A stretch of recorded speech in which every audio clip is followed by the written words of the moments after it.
I can wrap the gavel. Oh, might work. All right. Good evening, everyone.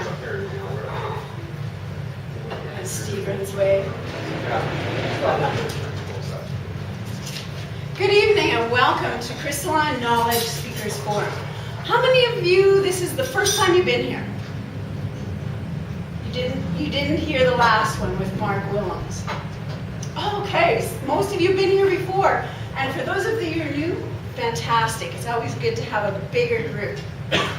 This evening, we're going to have Steve, who is sort of the man behind this, but he's going to share something he's been learning. So Steve Maloney is going to present something that we have learned in Toastmasters and he's working on in Toastmasters. It's becoming a more effective listener. How many of you think you have the most perfect listening skills? And then we'll know how many liars there are in the group. No. It's something that we can all work on, and that is what Steve tells me. He is not the expert. He is learning this along with us. He sees himself as a work in progress in this area. Steve is a member of Toastmasters, which is a public speaking, communication, and leadership nonprofit organization. The presentation he's doing, it comes from a Toastmasters educational series called the I should know this, the Successful Communication series. And the project is How to Listen Effectively. It is a workshop. This is available to Toastmasters clubs in over 100 countries around the world. They have worked on this, improved it as they've learned things, and now they offer it through people like Steve to those of us that would like to learn a little bit more about listening effectively. It has already helped thousands of people, maybe hundreds of thousands of people around the world over the number of years that it's been going. Steve is also involved in the discussion forum called Coffee Chat, where he shares ideas on improving his quality of life, and others as well. Please welcome Steve as he shares some techniques for improving the quality of life through effective listening. You're welcome. That's great, Carol. It's a wonderful introduction. I just wanted to address one thing because before we get started here, you all received an invitation which said that this was a $5 cover charge.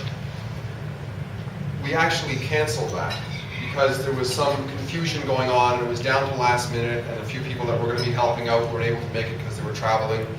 And one of our dear friends, his father-in-law passed away at the funerals today, so he wasn't able to come out and help us out tonight also.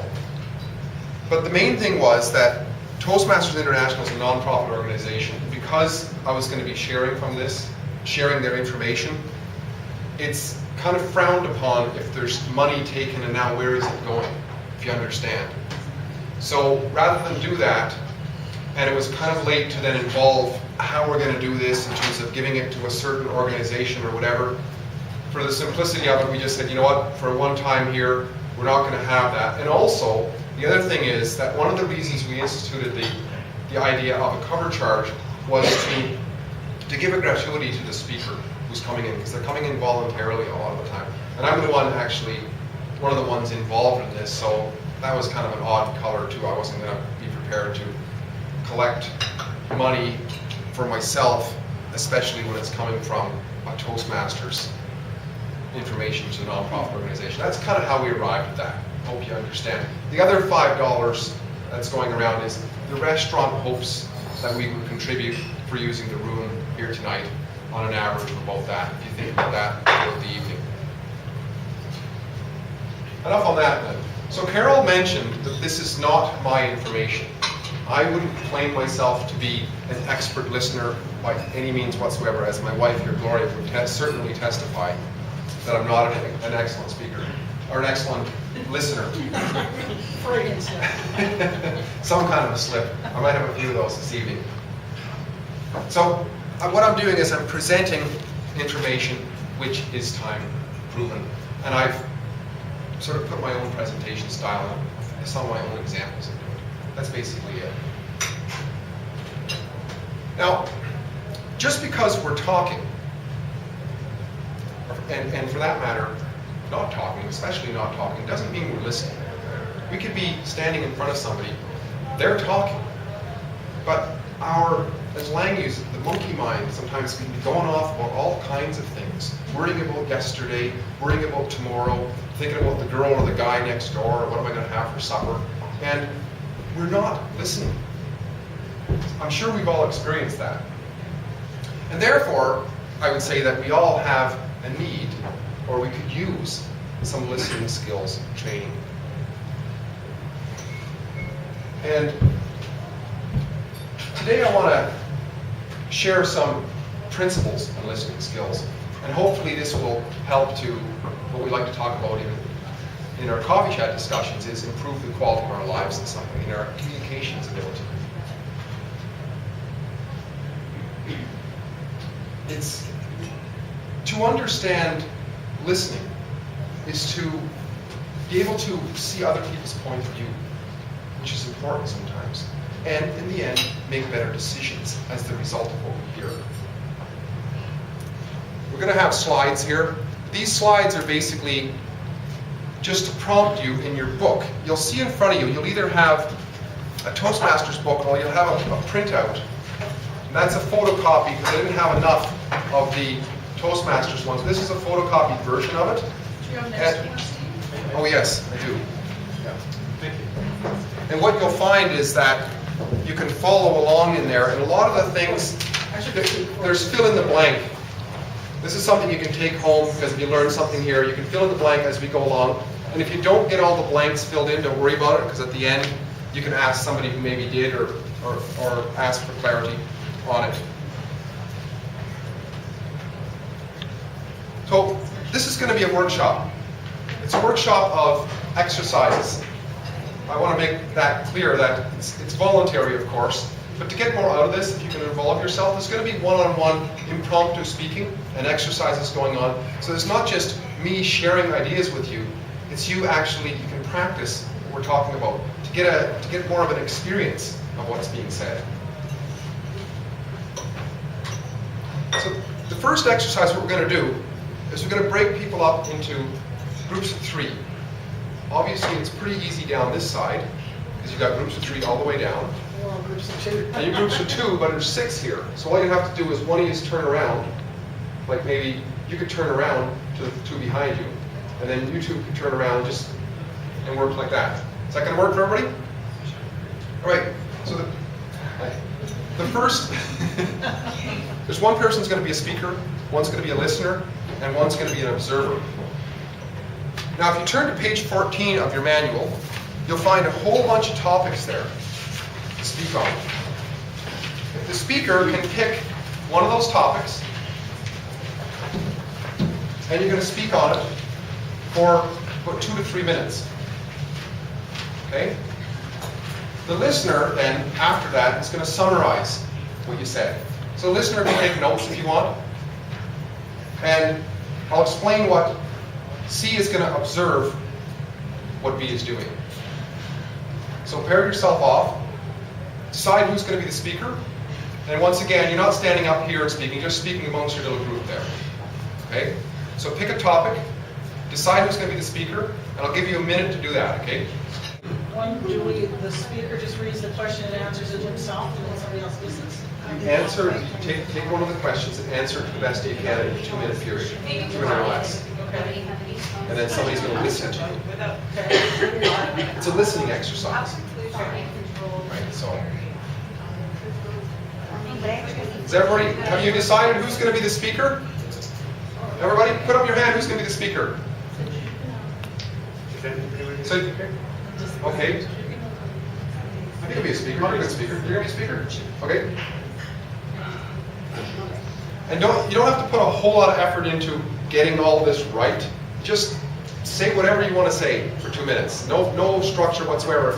This is not, we're not, it's more of a listening exercise. Okay.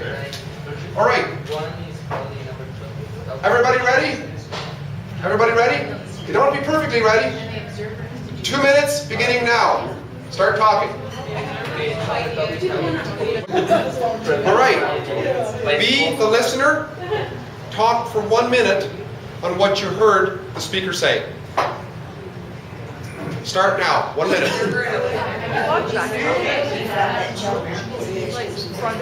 One other thing. The observer interrupt any time that the listener makes a mistake. I forgot that. Okay? The observer interrupt any time. Stop. All right. Who was the observer in this group? What did you see? How did the listener do? The listener did quite well. The speakers had a lot of information that the listener was able to reflect quite accurately. That's great. What about your group over there?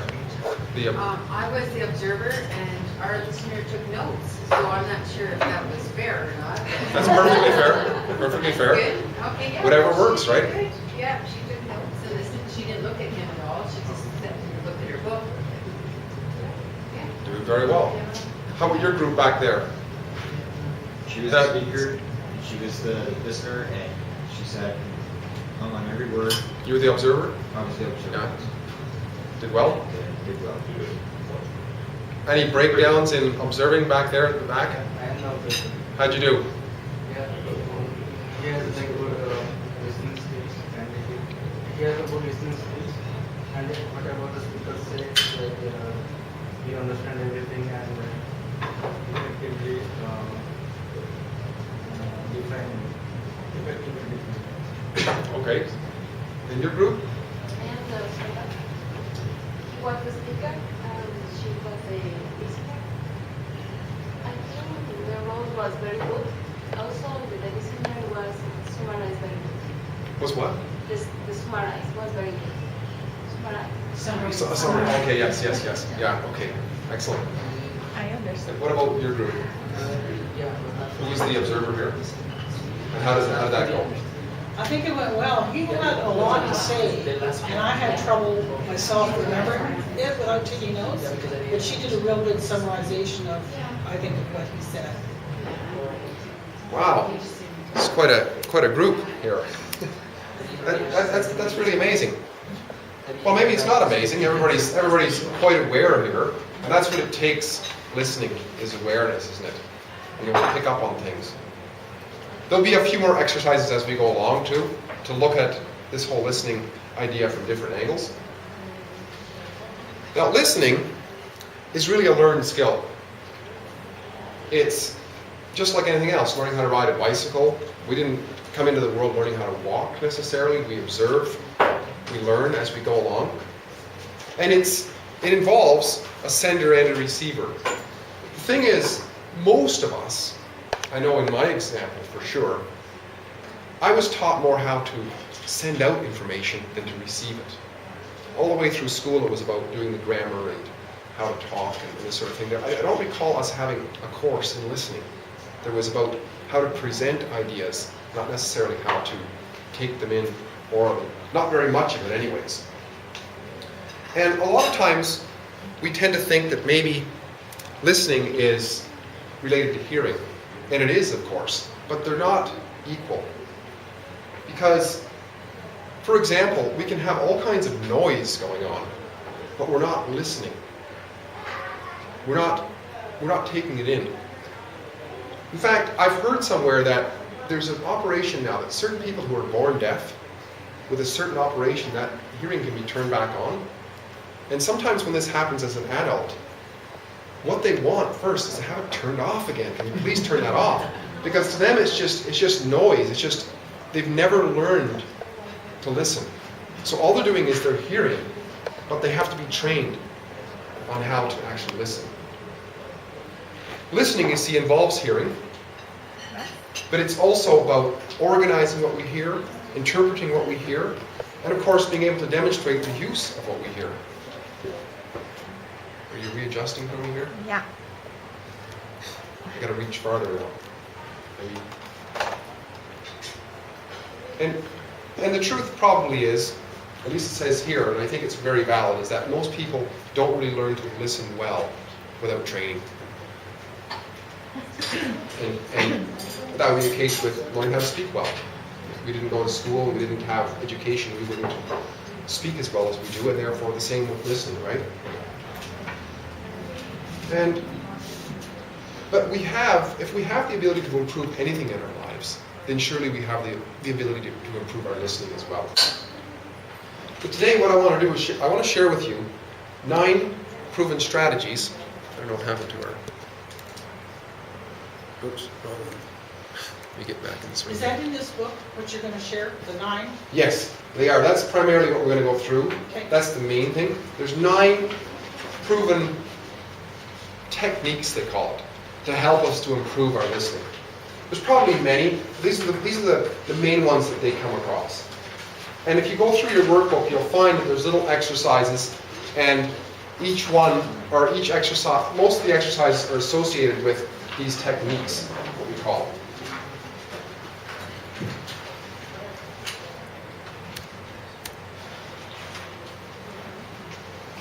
As you can see, we talked about how listening is not completely the same as hearing. Webster's in his dictionary, he talks about listening as paying attention to sound, but not only that, it's hearing with thoughtful attention. And especially I think that word attention is really important to note. We're going to do another exercise right now, right off the hop. And when is listening important?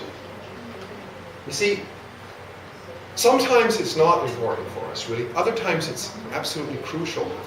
If you imagine yourself in the kitchen, and you know the kids are outside playing in the background, in the backyard, all of a sudden you hear a terrorized voice saying, "Mommy!" But in a kid's voice, of course. We'd all listen, wouldn't we? It's absolutely crucial to listen. So the question is, what do you think would be some other times when it's really crucial to listen? Just throw out some ideas. Anybody have some? Receiving instructions. Instructions, okay. Anybody else? In an emergency? Yes. Anybody else? Traffic, like when you're riding. Driving, you mean? No, when you're riding your bike. Okay, riding a bike. Oh, yeah, for sure. Defensive, right? Yeah. Bike riding. Anybody else? At work? At work? Yeah. When there's a baby in the house. Baby. Your Wow. ears just Yeah. huge. Baby. Absolutely huge. Some people put monitors in their rooms even. What's that? School? School. Important for everybody, right? The students and the teacher. For sure. So we see from this that there are a lot of times in our life when it's really important to listen. And there's probably even more times than this when it's so important to listen. And there's lots of evidence too, just as we pointed out like this, that it is so important to listen. Because it's been proven that poor listening is really wastes so much in our life. It wastes our time. I mean, think about it. We go to events or to schools and so on. How many people here have gone to post-secondary education? Quite a few. Or even any kind of education. And how much of it do we actually remember? How much of it did we hear even? Or listen to? A lot of it we didn't, but we could have used it. So that if we didn't gain from that, it was almost kind of a waste of time, right? And the same goes for waste of money, waste of energy, impairment of relationships. Holy smokes, we just had a coffee chat about a week ago, and it could have gone on for several more hours. It's about communication, how relationships can break down because of poor communication and not listening. Lawsuits. How many lawsuits could be settled just by people getting together and actually listening to each other instead of fighting, right? There's a guy named Dr. Ralph Nicholas who's one of the pioneers in the study of effective listening. And he says that poor listening is the chief cause of a whole raft of so-called problems out there, like lost sales, lost customers, accidents, production breakdowns, personality clashes and poor morale, misguided management, all this sort of stuff. It's probably not the only reason, but surely some effective listening could have helped a lot in that sort of thing. And also these same sort of studies find that we only retain about 25% of what we listen to. If you listen to apparently a 10-minute talk, immediately after listening to it, the average person forgets or doesn't even hear really, bring it in effectively. 50% of it is gone. And within a short period of time after, in a couple of days, 50% of that 50% is gone. It's just gone. But it doesn't have to be that way really, because we can learn certain skills to bring us up to speed on that. So therefore, you know, even though I might be the boringest speaker up here, if you came here tonight thinking that you could learn, then even if I'm boring, you could use certain techniques to overcome that and be able to actually listen and gain something from it. Because surely most of us would, in many cases, prefer to be elsewhere, but we can find a way to make it worthwhile to be here. Which leads us to the first idea, really, guys, which is this willingness to listen in some way, finding a way to be willing to listen, which is the first technique. And that one is to like to listen. It's, and you'll find it in your book. You'll find that you can actually fill this stuff in as we go. Most of it you will, and at the end, if you don't, let me know and we can fill it in later. It's amazing when we actually like to listen to something, we can really listen. If we think about our first heartthrob and sitting across the table and just watching that whole thing going on there, wasn't that something else? I mean, didn't we like to listen? Maybe that's not the greatest example, but it's one example of how there's times when we actually like to listen, and because of that, we become a better listener. But however, we can develop this for other situations where we wouldn't normally like to. We can actually do it because we can change our attitude towards listening. And one of the things that we can realize is that most of us, we like certain aspects of people and we don't like certain aspects of people. But if we focus on the aspects of people that we actually do like, then listening becomes more enjoyable. And we can do this, we can also use other little strategies in this like, to get ourselves to like it, is to ask ourselves, what's in this for me? Because truly, we're always out to get something for ourselves in a way. And by asking the question, it's almost like the law of attraction. By asking the question, we attract, oh, now there's a possibility for me here. So we can get to like it. Or the other question is, what do I have to gain? And we can do this in a split second for ourselves, these little strategies on liking. Now, if we take for a moment just a little trip through memory lane here, you think each one of you back to somebody you knew who you thought was a really good listener. Somebody who could have been the wise old gentleman, the wise old uncle, or the wise old aunt, or the school teacher who, when you talked, it's like they cared. They were right there. What was something about that person that you really noticed? Just think about it for a moment. Has anybody got an idea? What was it that you really noticed? Eye contact. The what? Eye contact. Eye contact, yeah, we'll be covering that. But didn't you also notice that it seemed like they liked to listen to you? They cared about you. They cared about you, like they were there, right? It was like they liked to listen. And for us, you know, sometimes we gotta almost fake it. We almost gotta emulate what the attributes of others who are able to do it. Now this may sound a little pretentious, faking, because we can't, that doesn't come off real. But if we think about it, anything, I wish I had my guitar here. I don't have it here. I don't know how to play a guitar, but I own a guitar. Now, if I pick up a guitar, and I'm holding a guitar, it looks like I might be able to play the guitar. I look like a guitar player. The truth is, I do not know how to play a guitar. So at the beginning, I almost got to fake it. I got to say, what's that guy over there doing? And then I got to do that. And then in time, I come to own it in a way, and it becomes more natural. So that's what we kind of have to do in a lot of things when we're learning in life. It talks about keys. These are just ideas that can help to twig us in helping us along these ways. So one of the things, like as you, Mary said, these are a few things that we can do to help us to get into liking the person for a moment, right? And one of the things is, first thing it says is eye contact. You can fill this in your book too, by the way. On the person or the individual who's talking. Don't wander all over the place. And that brings our attention. We have to be attentive to bring the eye contact, and that helps us then with the listening process. And number 2, we can be attentive when we're sitting and lean forward once in a while if we're sitting down. You see Larry King does this all the time. If he does it all the time, he's got his suspenders up kind of like this. But we can do that once in a while. If I'm talking to you, I'm kind of lean in once in a while.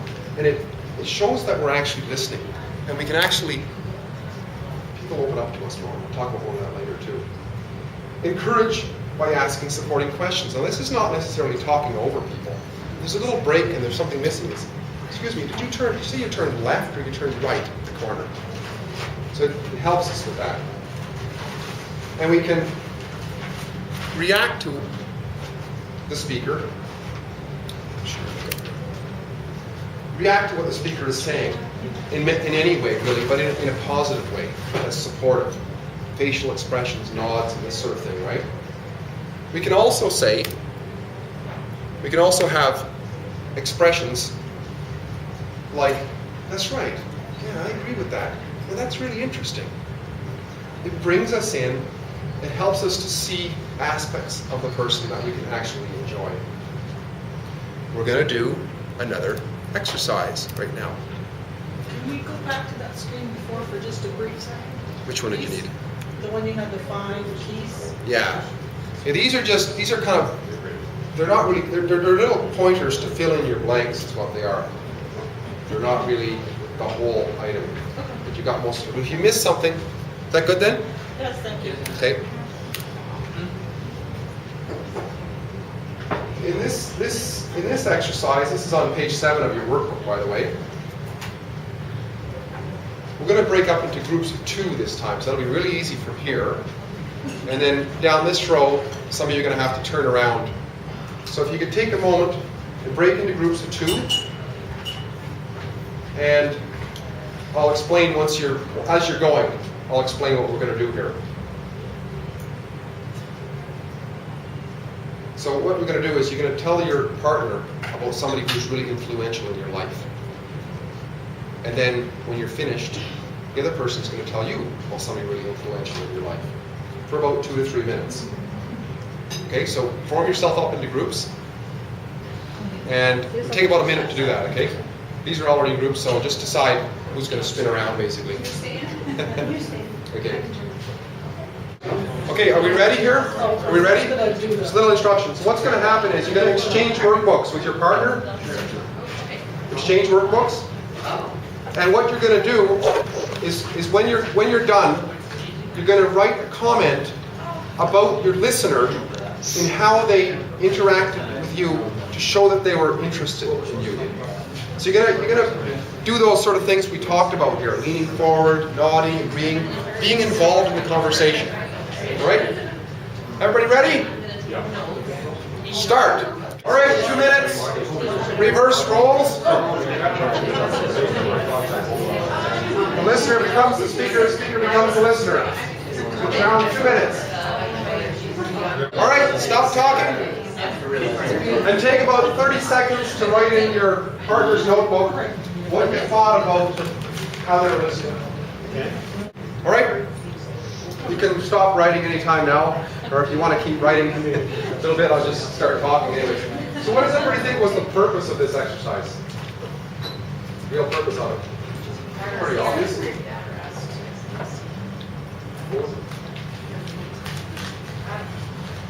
Okay. Anybody else? Get feedback on our. Anybody else? You're going to say something? Oh, you're just Doesn't getting care, but comfortable. I'd Just like getting to say something, so. Okay. Basically, Yeah, go I ahead. was gonna say that I think it was a good good short exercise to make us realize how we can listen more attentively and be a part of the conversation. I guess to be cautious of our listening skills. I was watching myself as I was listening, you know? Yeah. Yeah. Instead of just thoughtlessly, you know. But I guess I was observing myself and listening to it. Yeah. Being aware. Being aware too. And also, make sure you read the little comments there that people wrote down too, because here's an opportunity to, it's not very often we get somebody to objectively tell us, this is what I saw of you when you were listening to me. So that was the official purpose of it, but whatever purpose we can take out of it is what it could be also. What I really liked was that one person talked to the other person, there was no interruption. So it forced you to really listen. Yeah. And that's an interesting point that you bring up. We're going to actually cover a bit of that later too, on how we can be listening to one individual and a whole bunch of other people be talking at the same time. We have this ability to actually hone in the one message.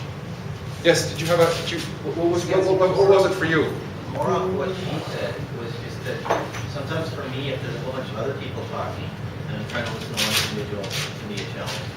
Okay, we're going to practice that later on. I also know that if I'm thinking about what I'm going to say next, there's a balance there too. So especially if I'm talking to one person and there's a whole bunch of noise around me, then it's hard to balance talking and listening and tuning out the noise around me. We're going to come to that too also. So we're going to have an exercise in that as well. So that's great you picked And up on also, that. I could think of myself in a certain way. I can think, oh, I'm such a good listener, but the other person doesn't agree. So exactly. So we had an opportunity to have somebody actually look at us and tell us something. So all those notes that people make in your books, have a look at them later, or if you don't have a chance to, if you haven't already. There could be something really valuable in there for us.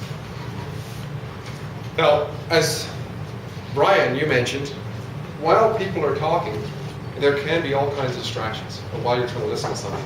So that brings up our next technique, which is how to avoid distractions, or ignore distractions rather. And as you mentioned, it does take effort. It can be a great challenge. Because actually, and listening by itself, actually, it's been noted that it can raise our heart rate, our blood pressure, and we can become sweaty, actually, as a result of intensely listening.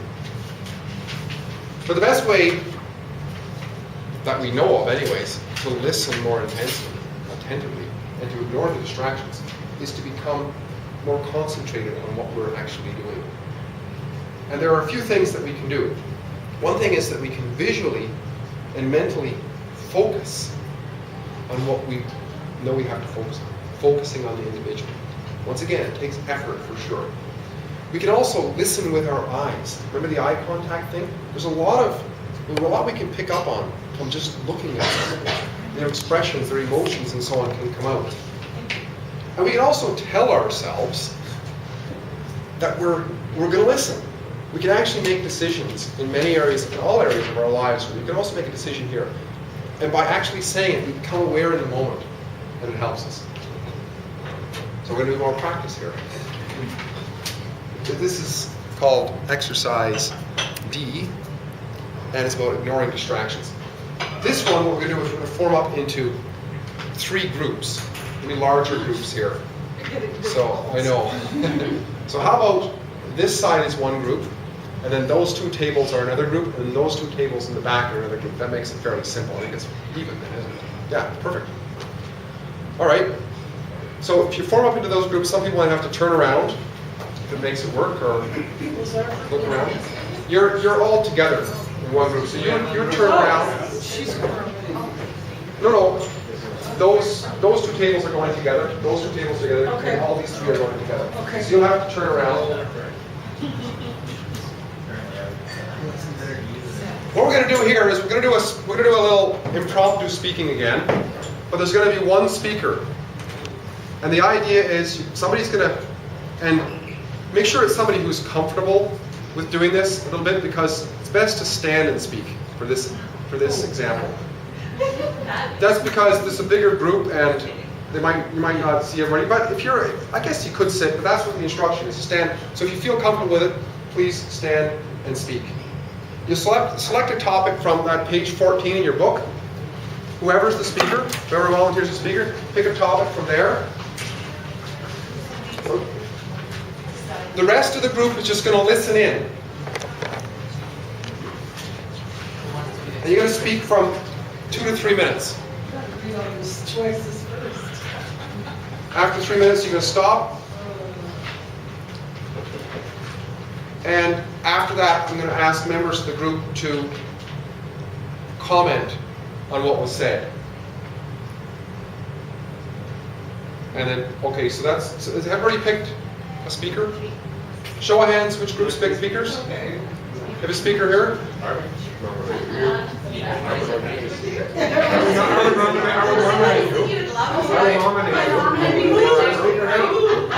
Okay, speaker here? Speaker here, Lee? You speaker? Okay. I got no idea what I can say. Is there a speaker in the back there? Dennis is a professional speaker. I didn't find it easy.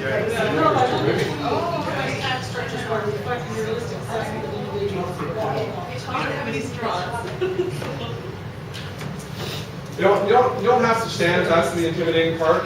And don't worry about having sort of a speech structure. Just ramble on if you want.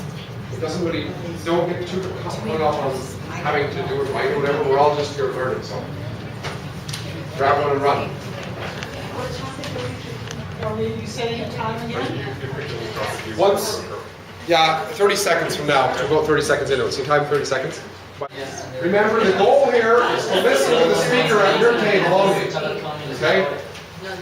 You have one, your topic, the speaker? We want to be a speaker. You almost ready, Chris? Okay, that's 30 seconds. Is everybody ready to go? No? Another few seconds? We're ready. Ready? Okay, start. All right, stop speaking. Everybody stop speaking. So what I'll do is I'll ask somebody in this group just to summarize in about 15 seconds what Carol said. Maybe it's a volunteer? Chris? What was it though? Are you Yeah, what was the topic? Yeah. Well, we'll hear it now. Yeah. She was discussing how the hospital system could work better in the waiting list, and she talked about how there's long waiting lists for surgery and personal experience on the waiting list for different medical care. And then she turned around and talked about how effectively we can have the money funneling down from the top down to lower for the patients rather than basically an administration, if I heard her right. Covered a lot in a few minutes. Okay. Does anybody want to comment on the accuracy of her summary? Gina? You good? Yeah. Okay. How about what you did? What did you do to block out the other noises? Jeff? Or being focused, paid attention. did you do any Trying to notes? be more interested in what the topic was. Okay. Chris? What did you do? All those, yes. I mean, the odd time I looked over and I knew I couldn't hear their conversation, so why make the point of trying to focus on them? So I just Good question. redirected it. Trying to listen. Okay. Excellent. I was able to block out all these people. The hardest thing I have from time to time is blocking out my own thoughts, blocking out my own mind. Yes. To pay attention, rather Yes. than the mind drifting. Right. Right. So we'll talk about that a bit later too. So. Somebody back there, a brief summary, 10 seconds of what Jim said.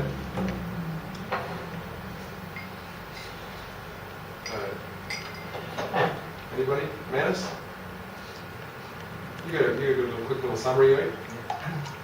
So Jim says about the hospitals, like how hospital service providing services to the city, and what are the things to be developed, and what people get benefited from the hospital. Well, you could have listed either one. Okay. How accurate was Vanessa's assessment? Anybody? Including Jim? How accurate was that? Fairly accurate, everybody else? Okay, what did you do to block out? Did you find it was trouble at all blocking it? It was a little bit of distance, but. I noticed it was a lot, it seemed like it was a lot noisier, even though there was fewer people talking, but when you're talking to a larger group, your volume is higher. How were you able to overcome that? We can do forward, move closer. Wow, excellent. Anybody here, a quick summary of Lynn's talk? Fernando? What she said? Yeah, she got introduced with this topic. What should be done to improve our local schools? And then she developed two main things. One of the physical activity in one school was suspended. They has to take it over, and the other one was, for example, in math.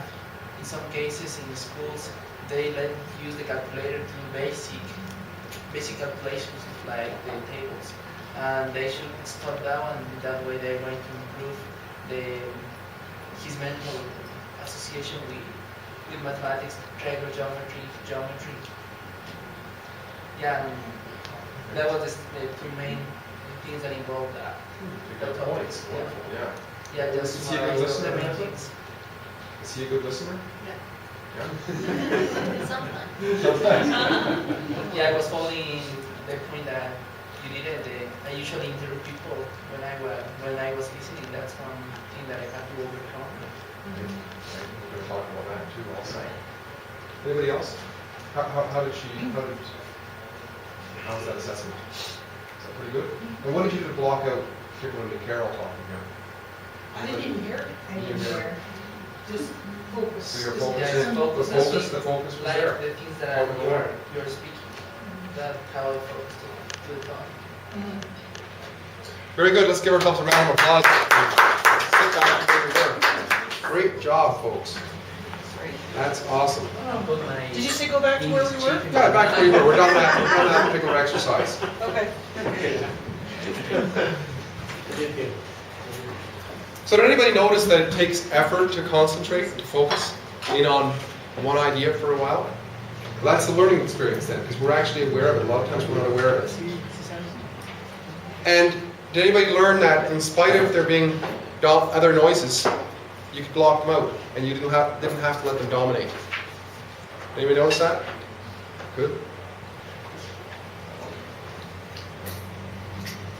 So we learned about our ability to block things out and to listen to things and get ideas. The next question is, do we really have to take everything in, or can we be selective? And how do we actually decide that? Well, that brings us to technique number 3, which is to be able to summarize. Now in Toastmasters, we learn when we give a speech that we summarize our speech in a way. And this is a classic Toastmasters thing, and somewhere near the beginning I told you that I'm going to share with you 9 techniques today. So you already know you're primed to take those notes and be aware. But a lot of times when people are talking to us, they're not organized in that way. So if we don't find a way to somehow organize what we're hearing, it can just end up being the 25% or less that we retain. This is in reference to page 8 in your notebook, by the way, if you want to fill things in.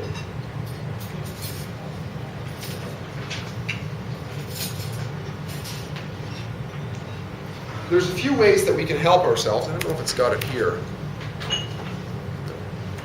Yes.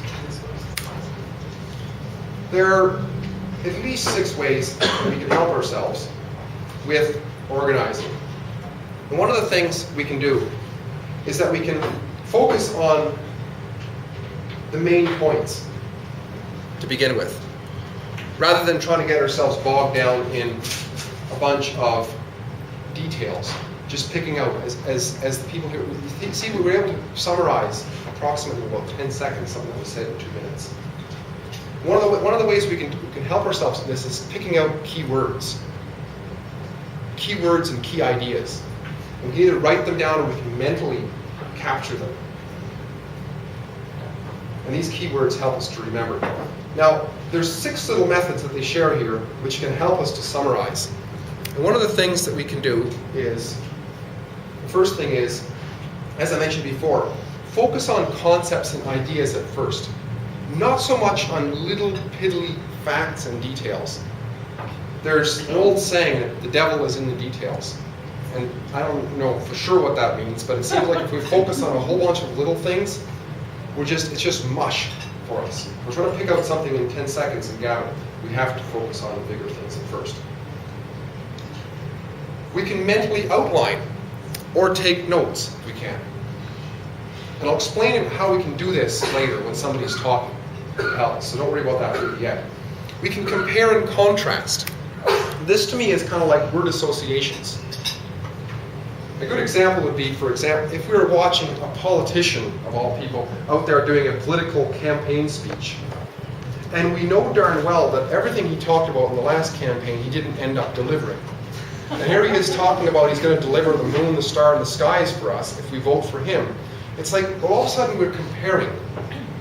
And that's memorable in a way. Or we're contrasting. It's like, he's saying this, but I think he's going to do something else. So that, by being aware of that, it helps us to remember things. It's kind of like an association, word associations. You've probably heard about that before. Think ahead of the speaker. Now this may sound rather strange. We're trying to almost predetermine where we're going to go. But once again, it works as a contrast. Because if somebody's going along with something and we're familiar with it, we can think, oh, maybe they're going to go there. If they do, we might remember it because now it's memorable. I was right, kind of thing. And if not, it's like, oh, it took me somewhere I didn't.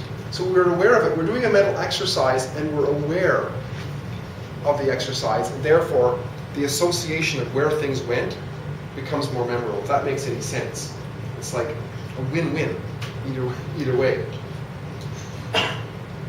Now, a show of hands, if anybody's letting their mind wander. The monkey mind is taking over. Anybody? I know mine is a little bit. Yeah, it's getting a little bit late. Well, if that is happening, we're interfering with technique number 1, which was what, remember? Like to listen. For some reason, I'm getting a little bit boring here, and we're dropping off. So that's a little review. And if that monkey mind is going on about the errands we got to run, the traffic problems, the storm clouds building, whatever it is, we're interfering with what technique number 2, which is trying to ignore distractions. So this is an exercise that you were talking about. You had this monkey mind going on, and somebody was talking, and it could really fuzz things up. However, if we're thinking about summarizing, we are bringing up this little technique number 4, which is numbering. Because if we summarize things, very often we number them. And numbering has a strength to it for some reason. We heard about the 12-step program. We hear about, you'll see a book on the shelf that says there's 31 secrets for, getting rich or losing weight or whatever. There's something about numbers, that if we can number things, it helps us to remember them. And as we saw in what we were just doing, if we numbered them, if I said, number 1, concentrate on the ideas, not so much the facts. Outline the main points. Number 2, compare and contrast. Number 3, think ahead of the speaker. Number 4, it gives it a little bit more essence then. And I've just illustrated that aspect, that idea of numbering, right?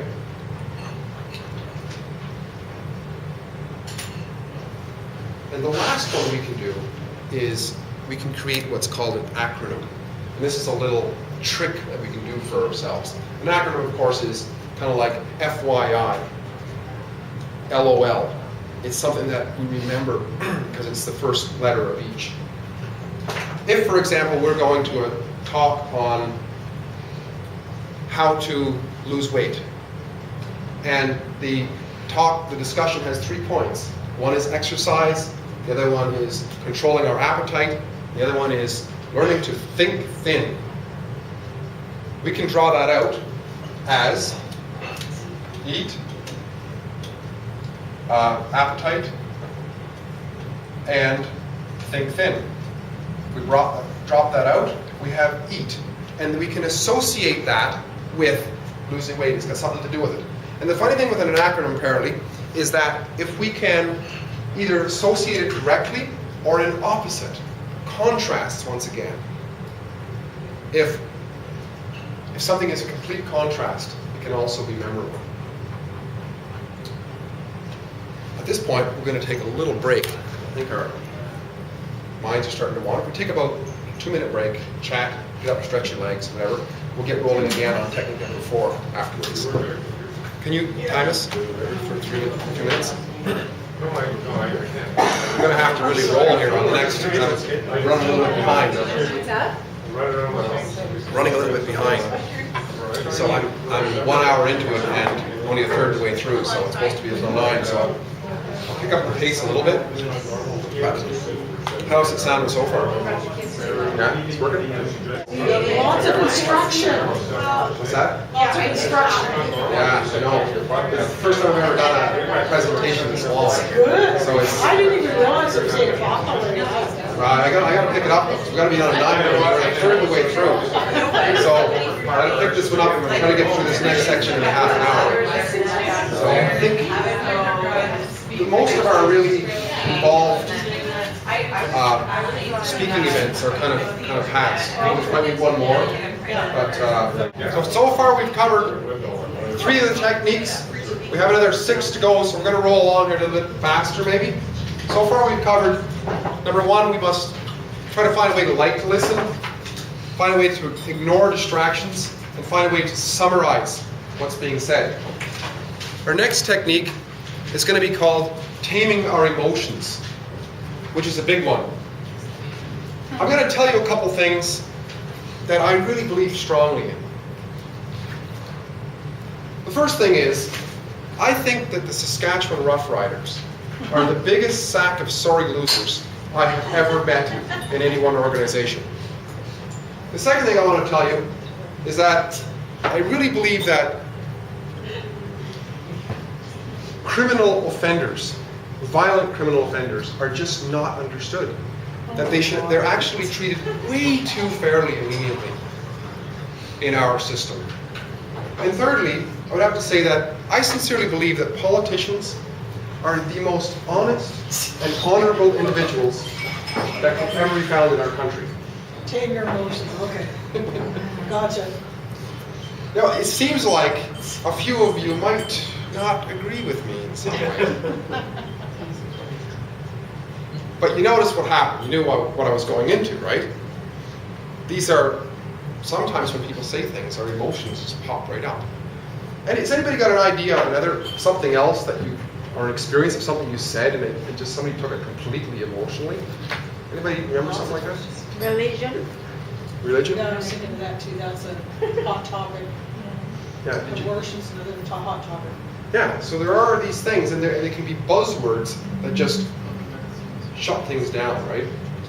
And it's usually a negative emotion that comes up. The result of having emotions within our conversation sometimes it's important, but a lot of times it can create a barrier. It can just throw a complete barrier. Because we can take things completely out of context. Somebody will say a certain word, and then and as a result of taking things out of context, we don't have the chance to understand and to create some sort of a relevant response, because we've all of a sudden just thrown everything down. Yes, we all have emotions, and they are valuable.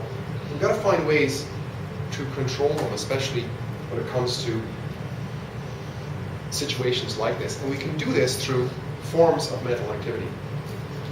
For example, when we must be logical and rational, we can actually choose to be. Is it easy? Not necessarily, but we can choose to be. And just put that off for a second.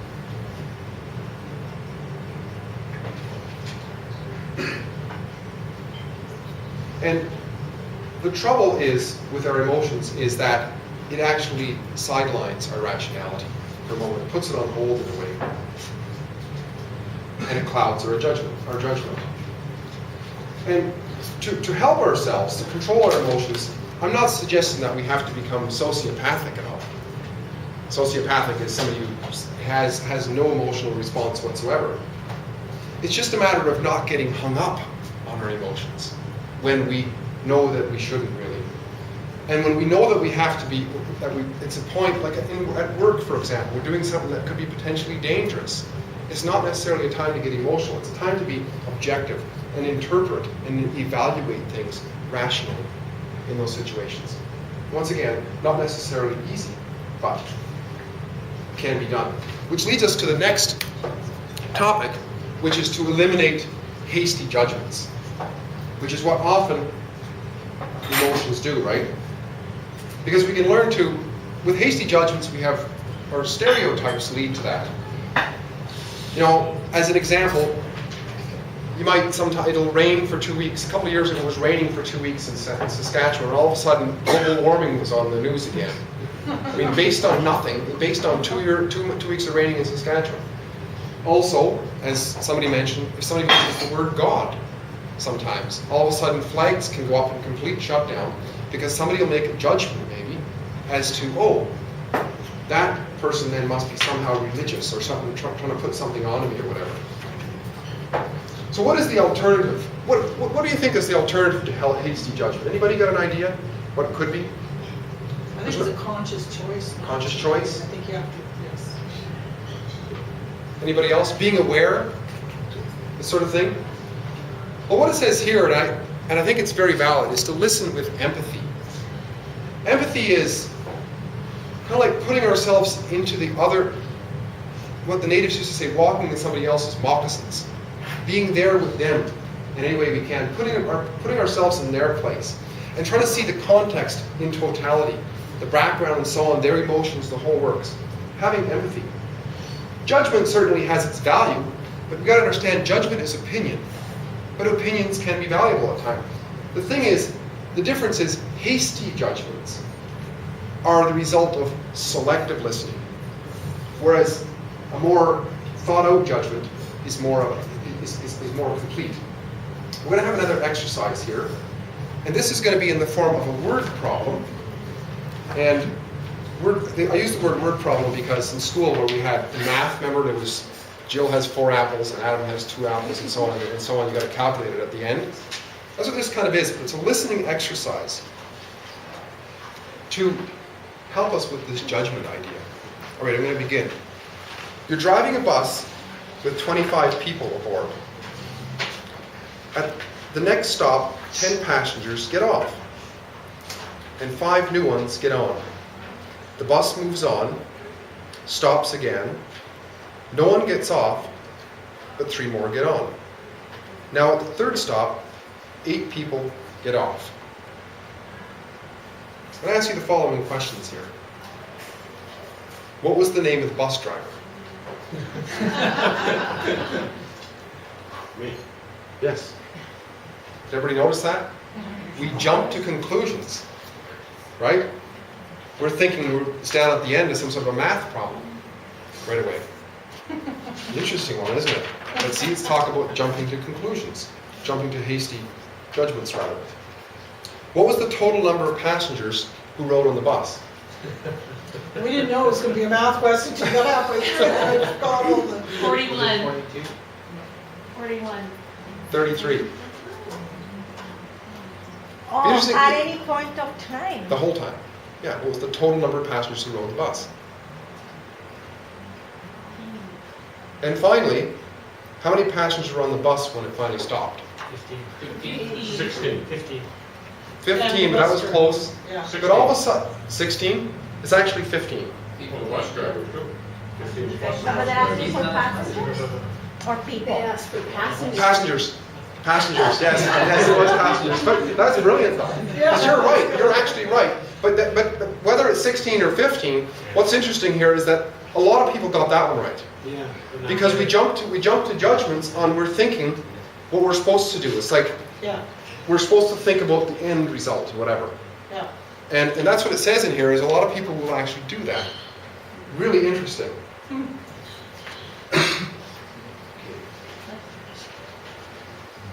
So the point of this exercise, as we can see, is that to try to eliminate the hasty judgment. Don't jump to judge too early. Don't overlook information so much. And also realize that sometimes answers are in what appears to be almost hidden. Like, who is the name? Oftentimes we're not listening to something like this. Another thing that can help us in jumping to judgment is this idea of connotation and denotation. Connotation is the implication or suggestion of the value of a word. When we're doing all those things like watching people and seeing them, we get a sense of what they mean. Because the real meaning of a word and what somebody's saying is the meaning they give to it. Denotation, on the other hand, is a dictionary meaning of a word. This gets us in real trouble because of the 500 words in the English language that are most commonly used, there's over 14,000 meanings, which is about 28 meanings per word. The word set, S-E-T, alone, has 194 meanings to it. Wow. Oh my goodness. Which is mind-boggling, really. So what this does is it does something called bypass in conversation, which is that we're going down the road in a conversation and all of a sudden somebody's gone off here. And I don't know how many people have experienced it. I certainly have been arguing with somebody and find out after a while we're actually talking about the same thing. Because we were off on different meanings. What did you say? What did he say? What was this meaning? And so on. And this common types of bypass are people using words, the same words, but they're using different meanings for them. An example that I have discovered is when I first moved to Saskatchewan, I heard people say that you're a very smart guy. Thank you. And what I found out was what they meant is he's an intelligent guy. Certain places where I have lived in my life, if I was to say that you were a smart guy, that could be a derogatory comment. It's a smart ass. But here it's used a lot. And if some people were talking about it, if I said to somebody that you're very smart or whatever, that could be taken differently, and it would cause a bypass and a jump to conclusions in some way. Another thing we can do is differentiating fact from opinion. Fact is something that can be verified. It's a great degree of certainty that I'm holding this glass and everybody can see it, right? An opinion is not verifiable. It's a judgment. That's what a judgment is an opinion. It's usually built up in attitudes and feelings and is not certain. It can contain fact, but it's not a fact. I can tell you that it's my belief that this cell phone is built in Indonesia. It's an opinion, but it's got fact in it because I'm showing you a cell phone. These are the sorts of things we have to be aware of when we're jumping to conclusions. I'm going to ask a couple of statements here and just see what you think of them in terms of attitudes or opinions or fact. People who are opinionated are usually reliable sources of information. Is that a fact or an opinion? Opinion. Yeah, when you got to base it on, right? Good. Our everyday lives are dominated by computers. Is that a fact? Opinion. It's an opinion, that's right, because there might be several people in here who don't even use a computer. Yeah. I'm standing in front of you. That's a fact, yeah. So we already know that. That's just an exercise in us becoming aware of when people are saying things, that some things can be seen as fact, some as not so much. A little bit of review of that technique then.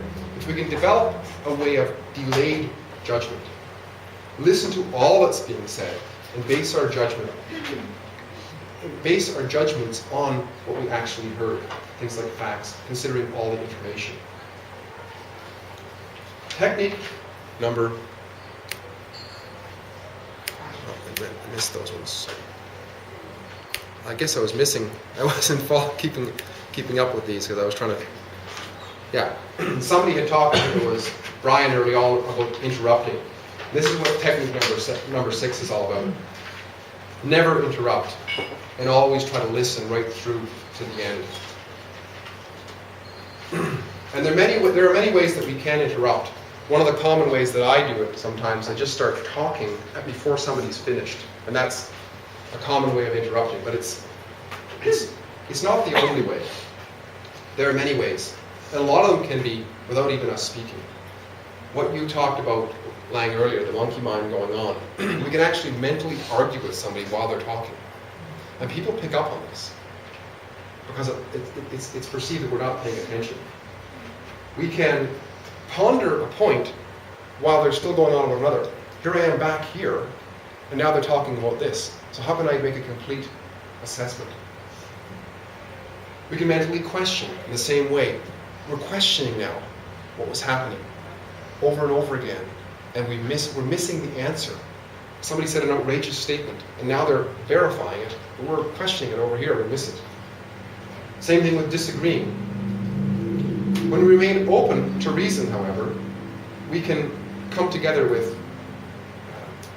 stronger arguments, you might say, or positions that we can come back with based on data and facts and so on. And notice, about those points, all of those can be done without us opening our mouth. All of them. Certainly we can't open our mouth, but they can all be done. Now, this isn't to say that we should accept everything that's being said, because that would be crazy too.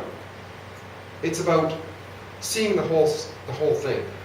And it's about asking ourselves sometimes, is this possible? If somebody says an outrageous statement, rather than just put it down right away, we can ask ourselves really quick, and we'll cover that too, how we can do this mentally really quickly. Is this possible? Is it, maybe that outrageous statement, maybe they're going to support that statement farther down, so we can actually then listen. We can like to listen because we're anticipating that support. Maybe I'm wrong. Wow, that's a hard one to overcome, right? Maybe I need more information. See, it's a human ego thing to think, to try to support ourselves being right. But when somebody else might actually be right, very rarely do we human beings actually go in support of ourselves being wrong. But that's something we can do to help us to avoid interrupting, is trying to find, how can I get more information? Once again, it's not about blindly accepting,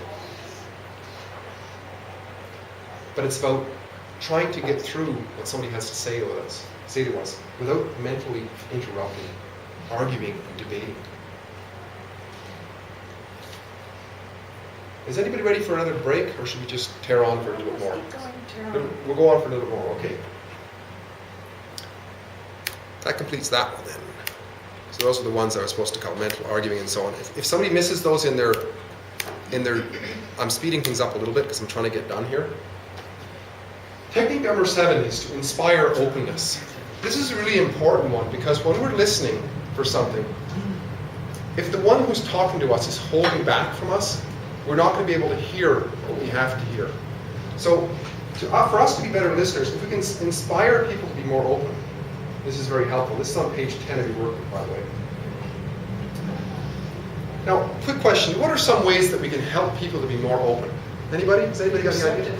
Be receptive? Yes. Show your receptivity too, right? Be accepting. Ask questions, yes. What'd you say? To be accepting. Be accepting. Anybody else? Language? Smile? Yes, absolutely. And a lot of these things we already covered. But we'll go through them again because they're important, and I think that's why they're in here again, a lot of them. Because we want to try to draw out from the individual who's talking to us so that we can understand and we can truly listen. And one of the things that we can do is we can, what we talked about earlier, we can actually look at who's speaking and listen with our eyes. I'll tell you a little story about this in relation to, because I'm sure we've all experienced it when we're talking to somebody, their eyes are going all over the place. And it doesn't feel like they're paying attention. One of my customers, he has a business in Halifax, Nova Scotia, a consulting business. He consults government agencies on how to improve their efficiency. And the Nova Scotia Department of Health had paid him hundreds of thousands of dollars for this report on efficiency. And part of it was he was supposed to go meet the Deputy Minister of Health to give his report. And he went to the Deputy Minister of Health. He sat down, he was here, the Deputy Minister was on the other side of the desk. And halfway through his report, the Deputy Minister picked up a pair of binoculars and started looking out the window. And he actually had to stop and he said, "Excuse me, sir, are you actually listening?" And but obviously he wasn't. But this is an extreme example of how we can get way off, and we wonder why we don't understand what's going on at times. Yeah. So eye contact encourages those who are speaking to stay engaged with us. And also, if our eyes are all shifty all over the place, it's been shown that people are not going to trust us as much. And when there's distrust, there's a shutdown of communication. So it's something we can try. It's a huge blocker. Number 2, we can nod with agreement. That's a gesture, and it shows that we're tuned in with what we're doing. We can, as I think Lang said, we can smile when we hear something we like. It shows we're liking what we're hearing, which we talked about right at the very beginning. We can communicate reception, our reception. All of these ideas communicate our reception. Lean forward. Ask a quick question of clarity, these sort of things. They demonstrate. Look friendly. If we look like we're all knotted up, it shuts down. Friendliness is a freedom. React positively. Rather than cutting people down and argue with them, support the points that we do agree with. It's a good idea. And also act like a good listener. Like we talked about before. If we act like a good listener, we can actually become a good listener. I think we have another exercise here. Okay, we are going to do this one again. I think this is the last one where we're going to select a partner again. So everybody, swing your partner around and round, heel and toe and up and down. No, I forget how that goes. But grab a partner, and we're going to do something here. So take a few seconds and line up with who you're going to line up with. Is it just twos now? Twos, yeah. Yeah, see.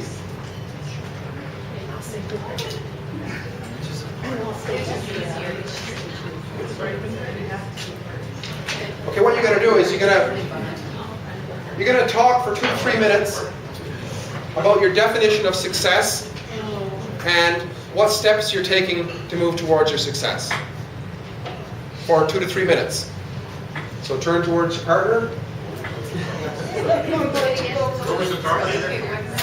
What success is to you and what steps you're taking towards it. Okay? So before we do this, if you open your book to page 11 and you write down these points, at the top of page 11 you'll see 1, 2, and 3. There'll be places to fill in. Does everybody find that? Okay, the first one is, that's A, or number 1. Ask the questions how, what, when, where, why, and who. That's the first one. Everybody get that? Number 2, tell the speaker where you lack information on the subject.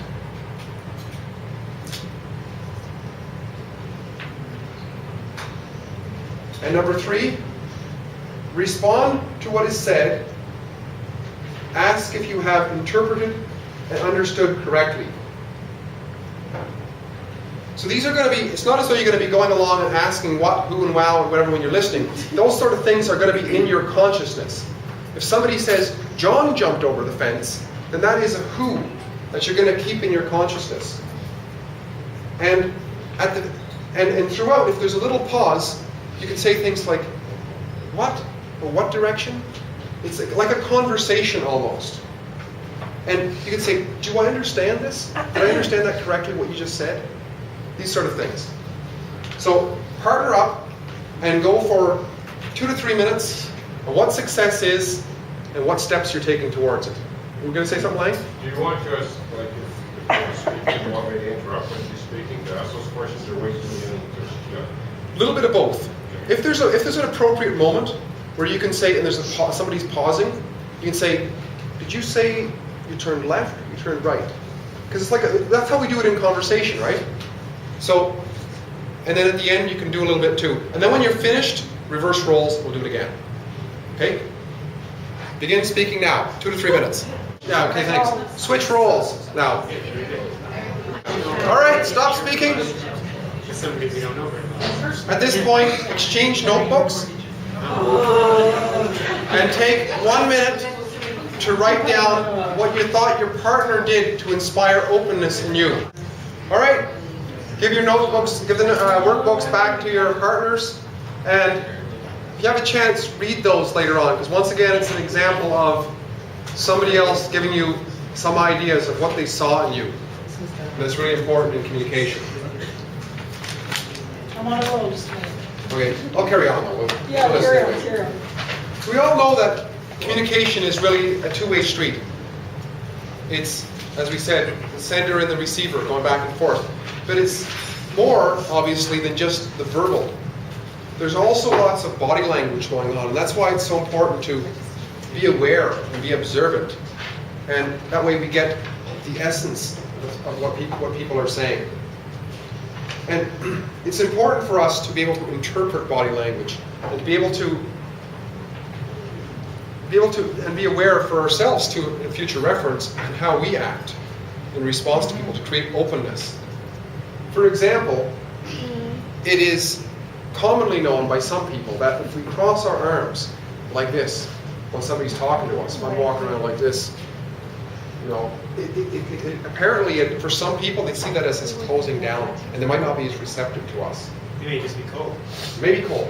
But once again, people interpret things, so if we want to inspire openness, and we are aware of that, then it's best maybe that we do that, right?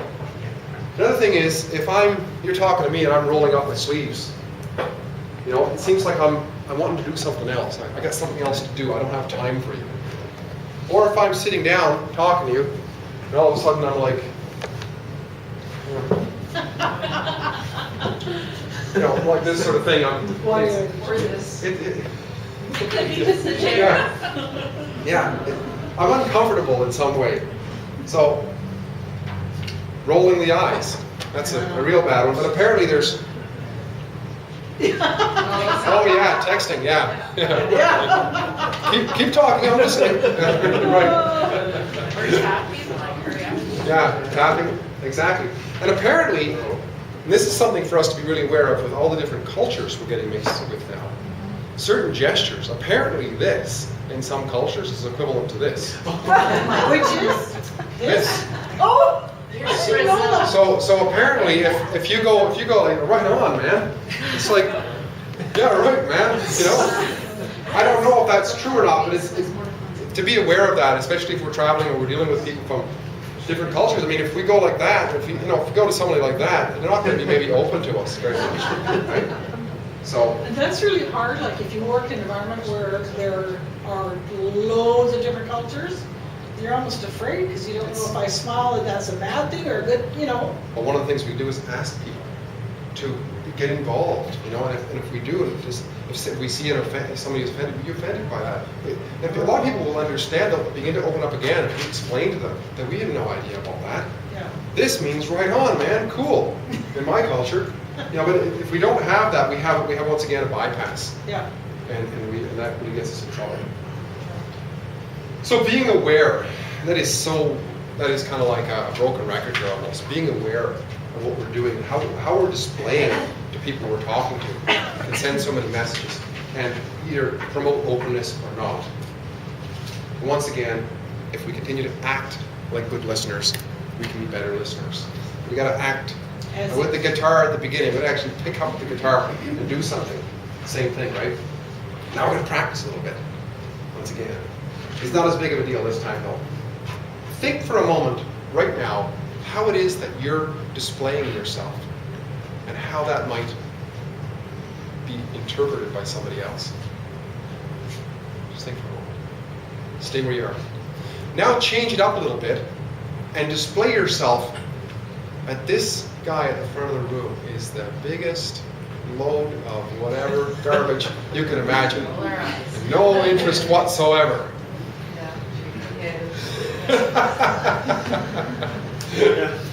Now, change it a little bit. This guy at the front of the room is absolutely fantastic. Doing a wonderful job. You see the difference in how it makes us feel, even? You know, so we can be aware of that, if we can. And so, just a few comments. What did you think about? Did you notice any difference in yourself when you changed things up a bit? Did you notice something? A little bit, eh? You know, so we can notice that for ourselves too when we're in front of people. A few more techniques to go. Technique number 8 is acknowledge the need to listen. We've already talked a little bit about this, but it's really important. So we're going to cover it at a different angle again. Like to listen was a very similar thing. But need to listen, we talked about the vital things once again. When there is a real need. We're in the kitchen, the kid is yelling, "Mama!" We need to listen. A lot of times, we may not really need to listen, but maybe we want to listen, or we know it's going to benefit us in some way.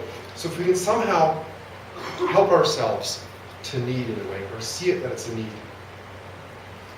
And there's something strange about this, and some people call it, once again, the law of attraction, or the law of the energy that we put out, we get back, or what have you. But sometimes it seems like if we decide that we need to do something, or we decide we're going to do it, it actually becomes easier. We can become better listeners to a certain extent by deciding that we need to become better listeners. It helps us. And there's an old saying that necessity is the mother of. Typically, it's attached to the word invention, but it could be for anything. If you really need something, if our kid falls into the river and there's ice, it doesn't matter how cold it is, we need to get in there, get the child out. So, if we can,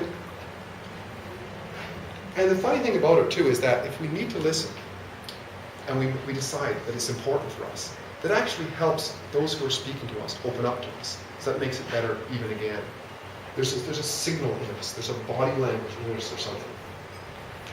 Whereas if we don't need to listen and we're like rolling our eyes and not paying attention, all that sort of stuff, it can set up defensiveness in who's speaking to us. Like once again, we can shut things down.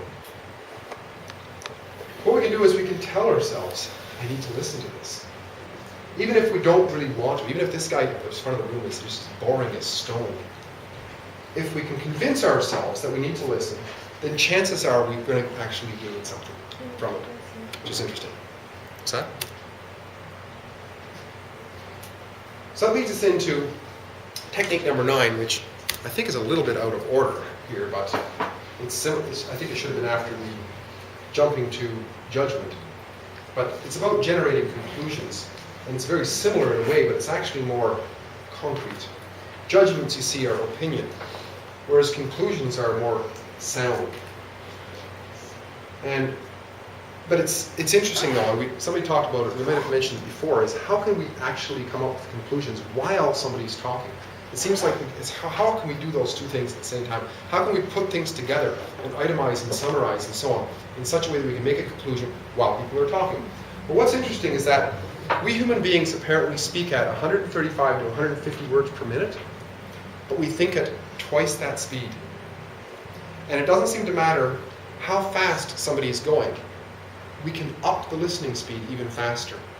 There's been studies done on something called compressed speech, where they take a speech and they knock out all the unnecessary words. What they find out is that the information can go faster, and it demonstrates that people can just keep on upping their ability to listen, the speed that they can listen at. Now, how fast do you think we can think? How fast can the brain compute? Anybody got any ideas in reference to words per minute? Apparently, studies show 400 to 1,000 words a minute.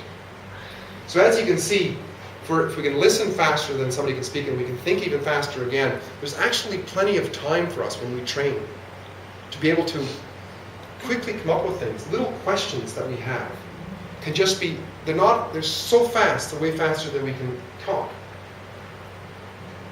If we can ask ourselves, am I understanding this? But we're not saying that, we're just quickly, am I really understanding this? Is that comment supported? Yes or no, and in how much? What am I going to accept? What am I going to reject? We can quickly sift things out when people are saying things. And we can generate conclusions which are different than hasty judgments. Because they're based on something. Conclusions are based on something. We're basing it on something. Based on reason, thoughtful interpretation, using the power of rational thinking. And we can come to conclusions. We're going to do another exercise here. And this is actually an easier one. It is and page 24. This one I think is just that once again, it's kind of like a word problem thing. Yeah, this is what it is. Everybody ready? Not long ago, I happened to be crossing a street nearby. It was actually near the corner of Clarence and 8th. Traffic was very heavy, but I noticed some kind of a disturbance off onto the side. Well, I crossed the street anyway, because I didn't want to jam up traffic or get hit. I just continued to cross. Then I stopped and looked back. Then I saw what was going on. A big woman in a bright dress was pushing and shoving and even hitting 2 or 3 young kids who were about 10 years old. They didn't even seem to be fighting back.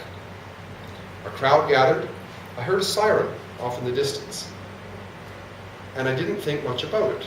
But a few minutes later, a police officer zoomed up in his car, and without stopping to talk to anyone else, he rushed over and quickly led the woman back to his car and drove off. A couple of questions. When did this take place? Not long. Not long ago. Absolutely. So we don't actually know when it took place. There's no conclusion that we can make as to when it took place, which is what this is about, right? Was I driving or walking? Did it say I was? It doesn't say either way. I was crossing the street. Cross the street. But usually you say across the street. You can when cross you're the street driving. when Usually. you're driving. Yeah. And you Usually. stopped and looked back. Usually, I could have been riding a bicycle, and I could have stopped my car and looked back. I could have been crossing Clarence at 11th or 8. You Well, said 8 Clarence. 8th and Clarence was the corner, but not 11th, but 9th. I might have been crossing and saw back or something like that. But anyways, it didn't say. That's the point here. Why do you think this incident was important enough for the police to arrive with sirens screaming? Why do you think it was important? Why do you think it was important enough? Kids were getting hit. Once again, we have no. Do we know that though? Based on the story, and also the siren screaming, we don't know that he arrived with siren screaming. He heard a siren off in the distance, and then a police car arrived. We don't even know if the siren was screaming. So these are the things with conclusions. If we look at the whole story, what do you think the woman did to break the law? We don't know. No idea. She may not have broken the law at all. She may not have. Exactly. But was she not hitting the kids? Did I miss that, or did I miss? She was shoving the kids. She was shoving the kids, but we don't know that she broke. It didn't tell us that she broke any law. It didn't So we tell don't us. know why she was hitting the kids even. She could have been trying to go out of the way of the car. Yeah. She might have been hitting her own Then they kids. said hitting. She might have been hitting her own kids, which is perfectly legal, isn't it?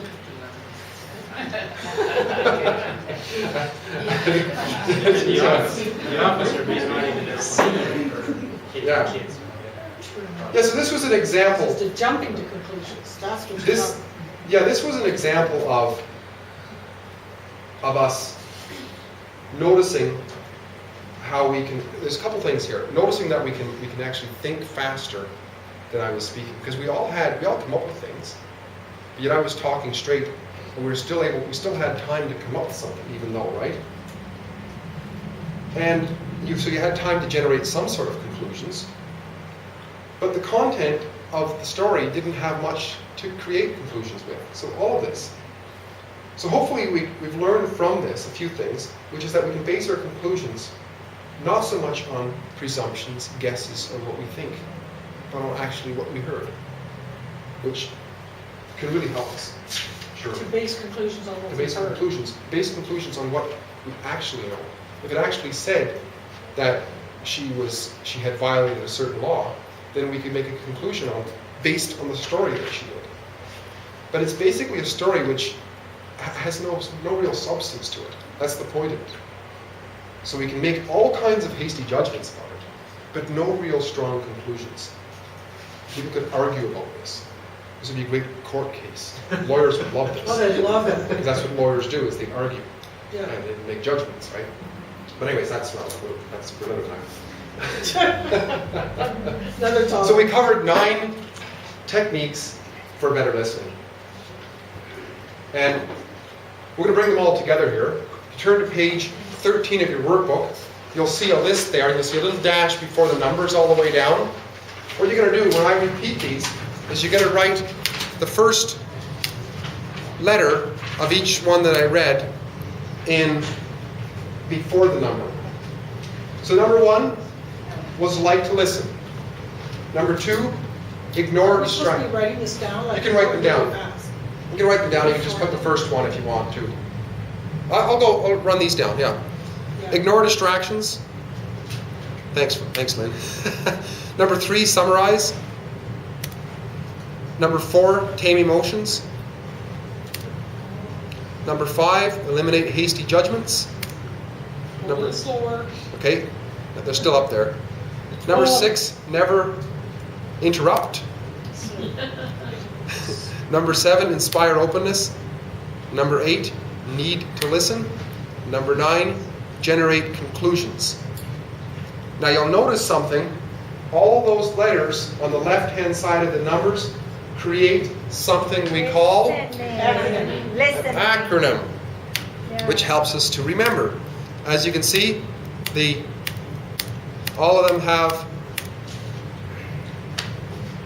we create an acronym called listening, which can help us to remember a little bit more about what we're learning tonight.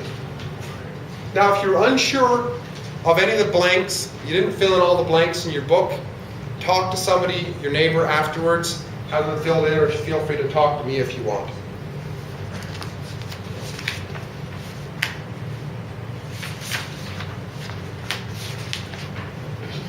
In conclusion then, what I would say is our goal here today was to become better listeners, and to learn a few techniques. We've learned a few techniques, they're just a few of course, that can help us achieve this, to improve our listening habits. But it's equally important that not just with these techniques, that we keep a few other ideas in mind with the context of these techniques. To remember that active listening involves organizing and interpreting what we've read or what we've heard. Active listening involves communicating the willingness to listen, being non-threatening, understanding the other person's point of view and offering feedback. Active listening must be based on a genuine respect for the other's opinion. Otherwise we don't have that openness, right? Active listening reduces certain communication breakdowns. It stimulates open communication, it promotes feelings of self-worth, reduces hostility, and helps us to better understand one another. The skill of listening depends on how well we use such techniques as these. They do work, they have worked for others, and they'll keep working for you as well. Apply them in situations where you want to communicate better. Your skills as a listener will improve your skills as a speaker as well. But will also play a major role in any success that you want in life. And that concludes this presentation, but I do have a few other things I want to show you first. The first thing I want to do is, in Toastmasters, this is a Toastmasters tradition, we have the tradition of being evaluated. So if you think that anything that I had to say here today was of value to you, I'm going to pass out an evaluation sheet. Can you pass out some of those too, Doria? On that side, baby. And if you could put in a few notes, there as to what you thought about this, and pass them back to me at some point. I'd greatly appreciate it. And there's a couple other things I want to talk to you about too. You have enough money here? There's lots of little tricks that we can implement and things that we can come across that help us to be better communicators in general, better listeners. There's a book here that Lang loaned me a couple of weeks ago, and it's called Will the Real Me Please Stand Up? It's by Brady Powell. And believe it or not, this is a book on communication. But it's a book on communication on a very deep level. It's getting to know ourselves first and who we are. And if you want something to read, that's a shout out for me. I haven't read the whole book, but I've been very impressed with it so far. And actually, I'm going to be doing a little talk on something along this lines, getting to know ourselves a little bit better at Scott Epps' retreat on the weekend. People are not aware of it, you can ask me about it. I'm going to be doing about a 45-minute talk on something along these lines up there. That's up at Shekinah, up near Waldheim on the weekend. Who's the author? Brady Powell. Okay. It's called Will the Real Me Stand? Please Stand Up. Yeah, Brady, B-R-A-D-Y, Powell, the double L. One other thing, I'm a big fan of Toastmasters International. There's a couple of us here tonight. If anybody liked the value that you saw here as an example of a Toastmasters event, you're welcome to talk to Carol or I about Toastmasters. It's a wonderful opportunity to learn more about communication. Was there anything else, Carol? Oh, one other thing. Did you get all those signed, Chris? And all the bottoms done too? Okay. One other thing we have as a tradition in Toastmasters is that when we do something, we get recognized for it. So I want to recognize each and every one of you tonight for coming out and spending several hours to help yourself improve an aspect of your life. There's a little certificate here, which I'm going to give out to each one of you. Carissa took the time to write your names on them, and I think she did a good job of spelling it, and she wrote out what the event was. I notice we're missing a date. So, You didn't tell me to. yeah, I know, I didn't tell you. I'm just thinking And I should actually, it's not quite, if you want me to sign it, I'll sign it, but it's designed primarily for a club setting because it's got Vice President of Education and Club President and this sort of thing as signatures on it. So I'm not sure what we do in a case like that, Carol, but Presenter can sign it. yeah, I'll sign it as the Or- presenter. All right. Want it real official, I'll sign it as the governor, if you want. Yeah, I don't know if anybody knows what that is though, maybe. I'll just sign Steve. All right, how am I gonna, You don't have to come up, you have to call our names. how do we do that? How do we do a procession here? Yeah. How about David Peters? I'll sign it here. I'll sign it as, I'm gonna sign it as, how do I sign it as the president? Today is what, the 18th? Carissa, could you fill out the rest? Could you put the date on the rest of these? I'll just get going with the first few. Chris is getting all the work done. Chris is working hard tonight, yeah. Yeah. Thank you, Carissa. Better get paid for this. That's you. You know your last name, Sandy. Peters. Yeah. And it's spelled correctly. That's awesome. Nobody spells my name. Carissa did it right. Very nice. Give ourselves a round of applause there. Very neat. Usually in Toastmasters, we don't say thank yous, but I'm going to say thank you anyway for all you coming out and supporting our Speakers Forum, which is getting going here. You outdid us again. It's an amazing showing tonight.